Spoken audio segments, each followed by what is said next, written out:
Hello student, welcome to English classes. इस video में जो है हम लोग पढ़ेंगे स्ट्रक्चर ऑफ टेंस। टेंस का जो है स्ट्रक्चर किस तरह का होता है। सबसे पहले जो है ये एक तरह का बेसिक वीडियो है, ये एक तरह का बेस है जिसके आधार पर जो है पूरा टेंस खड़ा होगा। तो जो स्टार्टिंग करेंगे वो है पार्ट्स ऑफ स्पीच से। जैसे कि आप लोग जो है पिछली कक्षाओं में पार्ट्स ऑफ स्पीच के बारे में जो है पढ़ चुके हैं। इसमें एक भाग है इसी का वर्ब्स, जो कि बहुत ही महत्वपूर्ण भाग है। मतलब पूरे ग्रामर में जो है वर्ब्स का जो है बहुत ही महत्वपूर्ण रोल्स होता है। इसमें भी जो है हेल्पिंग वर्ब्स, मॉडल्स वर्ब और एक्शन वर्ब्स, इतने तरह के जो है वर्ब्स होते हैं। इसमें भी जो है अगर हम लोग जानना चाहें कि एक्शन वर्ब्स जो है क्या है, तो एक्शन वर्ब्स के बाद जो है आप लोग जनरली पढ़ चुके हैं। जैसे कि is, am, are, was, were, ये सभी चीज़ों को जो है हम लोग हेल्पिंग वर्ब्स कहेंगे। मॉडल वर्ब्स के अंतर्गत जो है इसमें जो है जो आता है वो है can, may, should, would, ought to, ये शैल, विल, ये सभी जो है मॉडल वर्ब्स के अंतर्गत आते हैं। अब आते हैं कि एक्शन वर्ब्स, ये टेंस के लिए बहुत ही जरूरी है। बिना एक्शन वर्ब्स के जो है टेंस नहीं हो सकता है। तो एक्शन वर्ड का मतलब क्या होता है? एक्शन का मतलब होता है कोई काम करना। तो वो सभी वर्ब्स जो काम या फिर क्रियाशील हो उसको जो है एक्शन वर्ब के अंतर्गत रखेंगे। जैसे कि हम लोग कह सकते हैं कि खेलना यानी कि प्ले, लर्न, टीच, इन सभी को जो है ये सब जो है वर्ब्स है और इसको जो है एक्शन वर्ब्स के अंतर्गत ही रखेंगे। और ये भी जो है वर्ब्स का ही एक भाग है और टेंस में जो है इसका बहुत ज़्यादा प्रयोग होता है। और मतलब एक तरह से कहा जाए कि जो टेंस जो है वो पूरी तरह से जो है वर्ब्स पर ही निर्भर है। इसमें हेल्पिंग वर्ब्स का भी प्रयोग होगा और एक्शन वर्ब्स का भी प्रयोग होगा। मॉडल्स वर्ब ये एक अलग स्ट्रक्चर है। अगर आप 8, 9, 10 के स्टूडेंट हैं तो ये पार्ट्स जो है बहुत ही महत्वपूर्ण होता है, क्योंकि टेंस से जो है अक्सर 5 नंबर के प्रश्न जो है पूछे ही जाते हैं। फिल इन द ब्लैंक्स हो चाहे या फिर करेक्ट आंसर हो, इससे प्रश्न आते ही आते हैं। इसलिए इस भाग को जो है अच्छी तरह से समझिए। तब हम लोग जान गए हैं कि पार्ट्स ऑफ स्पीच का ही एक भाग है वर्ब्स और वर्ब्स का ही एक भाग है टेंस। ये हम लोग जान गए हैं। यानी कि टेंस को जानने के लिए जो है वर्ब्स को जानना बहुत ही जरूरी है। तो अब हम लोग आते हैं टेंस। इसको हिंदी में अगर कहा जाए तो काल। काल को जो है इंग्लिश में टेंस कहा जाता है। जैसे कि हिंदी में हम लोग पढ़ते हैं वर्तमान काल, भूतकाल, भविष्य काल, उसी तरह जो है इंग्लिश में भी जो है टेंस के भी 3 काल है। और हम लोग आगे जानेंगे कि कौन कौन से ही हैं, लेकिन थोड़ा सा हम लोग बेसिक्स पर यहाँ पर समझने का प्रयास करेंगे कि टेंस क्या चीज़ है। टेंस जो है एक टाइम पीरियड है। यानी कि जो हम लोग 3 टेंस की जो बात करेंगे वो क्या है कि टाइम का ही डिवीज़न है। ये 3 पार्ट में जो है बटा हुआ है। 3 पार्ट कहने का मतलब है कि एक वर्तमान काल, एक है भूतकाल और एक है भविष्य काल। इस तरह से टेंस का जो है 3 भाग होता है या फिर 3 पार्ट होता है। और टेंस किसको कहेंगे? पीरियड ऑफ टाइम्स को। वो जो है अलग अलग भाग में हो सकता है। अब हम लोग जानते हैं कि टाइप्स ऑफ टेंस। तो समझते हैं कि टेंस जो है वो तो जानेंगे कि पीरियड्स ऑफ टाइम्स को जो है टेंस कहा जाता है। इसमें है प्रेजेंट टेंस, पास्ट टेंस और फ्यूचर टेंस। अब हम लोग समझते हैं कि प्रेजेंट टेंस क्या है। अगर हम लोग ट्रांसलेशन की बात करें, ट्रांसलेशन मेथड्स में जाएं, तो इसका जो पहचान होगा वो ह होगा। और अगर हम लोग पास्ट टेंस की बात करें तो इसका जो सबसे बेसिक पहचान होगा वो था होगा या फिर यह होगा। और फ्यूचर टेंस का जो बेसिक पहचान होगा वो ग होगा। यानी कि जो सेंटेंस होगा उसके अंत में जो देखा जाएगा उसके अनुसार जो है हम लोग समझ जाएंगे कि वो किस टेंस से संबंधित है। सबसे बेसिक चीज़ अभी हम लोग बात कर रहे हैं कि किसी सेंटेंस को जो है अगर हम लोग ट्रांसलेशन बनाते हैं उस वक्त अगर हम लोग सबसे पहले जानेंगे कि वो ट्रांसलेशन में जो है किस टेंस में, अगर ट्रांसलेशन बनाएंगे ये बहुत ज़रूरी है कि वो किस टेंस में है, तो उसके अंतिम में अगर ह है तो वो जो है प्रेजेंट टेंस में आएगा, और अगर अंतिम में था है या फिर य है तो वो जो है पास्ट टेंस में आएगा, और फ्यूचर टेंस में ग। कहने का मतलब है कि ह का मतलब है कि वो है के रूप में आ सकता है, हूँ के रूप में आ सकता है, या फिर हो के रूप में आ सकता है। इसी तरह था भी जो है था, थी, थे, या फिर या, ये, इन सभी रूपों में जो है ये आ सकता है। उसी तरह फ्यूचर में भी ग जो है गे, गा, गी, इस तरह के जो है अनेक रूपों में आ सकता है।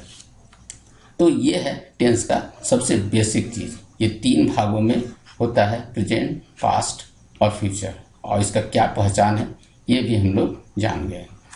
अब हम लोग देखेंगे कि प्रश्न जो आते हैं वहाँ पर जो है, अभी जो इंग्लिश का जो प्रश्न होता है उसमें कहीं भी हिंदी नहीं होता है, खास करके 8, 9, 10 के स्टूडेंट्स के लिए मैं बोल रहा हूँ। तो वहाँ पर हम लोग कैसे जानेंगे कि ये प्रेजेंट टेंस है, ये पास्ट टेंस है, ये फ्यूचर टेंस है? इसके बारे में जो है हम लोग उसी चीज को फिर से पकड़ेंगे, वो है वर्ब। इसीलिए वर्ब को जानना बहुत ही जरूरी है, क्योंकि वर्ब से ही आप पकड़ सकते हैं कि वो किस टेंस में है, तभी आप जो है करेक्ट आंसर बना सकते हैं। तो इसलिए जो है वर्ब्स के, स्पेशली मैं कह रहा हूँ कि वर्ब्स के बारे में जो है आप एक बार पढ़ भी लीजिए, और ख़ास करके उसमें जो है एक्शन वर्ब्स के बारे में जो मैंने बताया उसको जरूर पढ़िए। अब एक्शन वर्ब्स को जानने का एक जो हिंदी में जो पद्धति होता है वो मैं बता रहा हूँ कि जिस शब्द के अंत में न हो, आप कोई भी एक्शन वर्ड बोलिए उसका अंत में न होगा ही होगा। कैसे? जैसे कि पढ़ना, लिखना, खेलना, कूदना, हंसना, ये सब कुछ जो है इसके अंत में न है ही। लेकिन आप अगर किसी स्थान का नाम बोल दीजिएगा जैसे कि पटना, तो ये वर्ब नहीं है।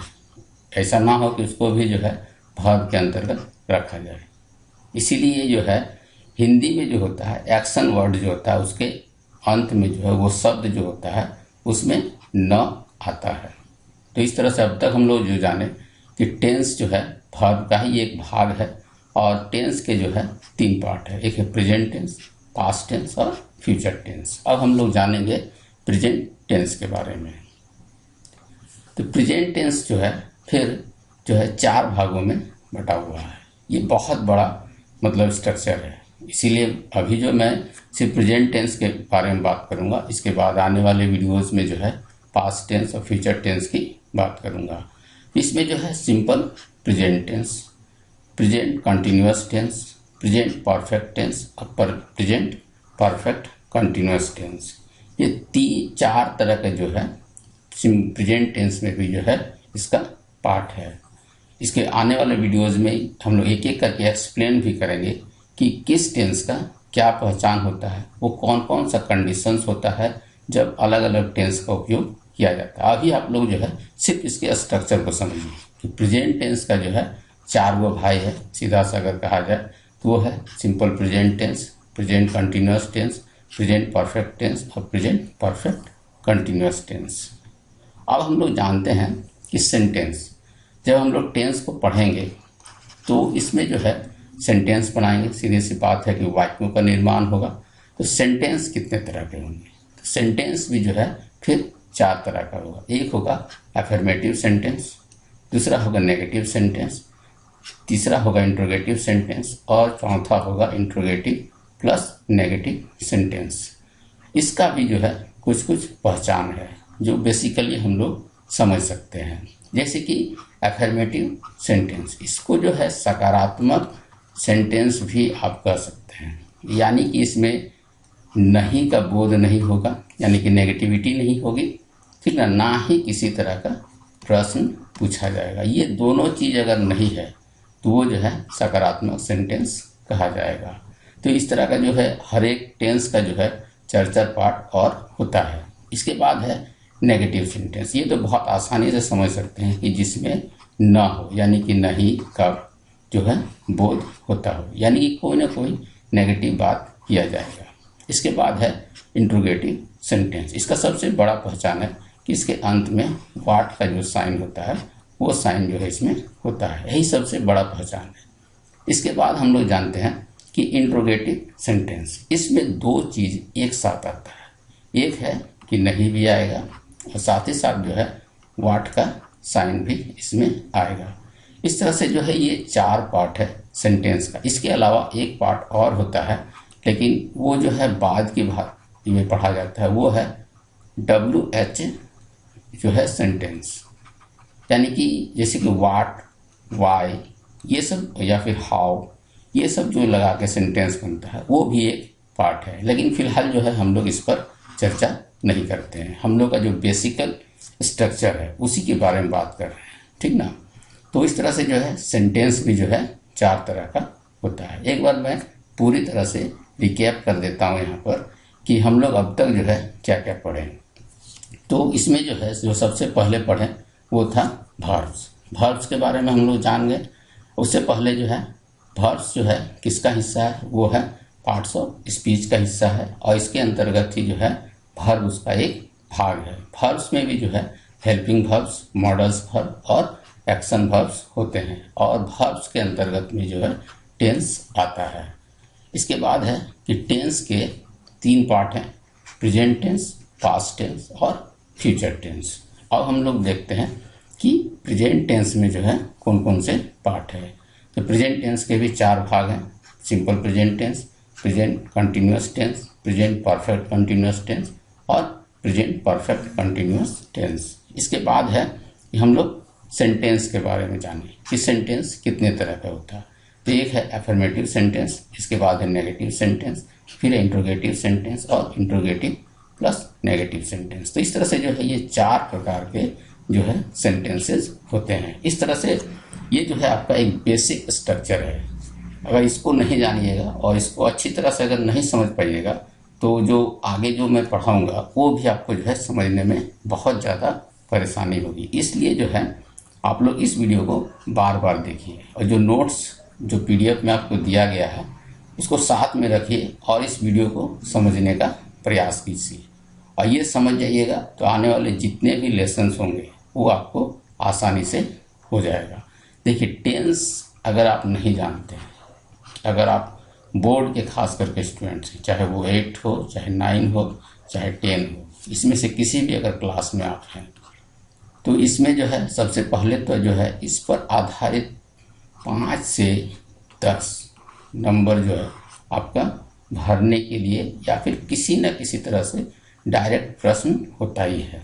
इसके बाद जो है इंग्लिश में आप कुछ भी लिखने जाइएगा उसमें टेंस का ही प्रयोग होगा, चाहे वो किसी चीज़ का क्वेश्चन आंसर ही क्यों ना।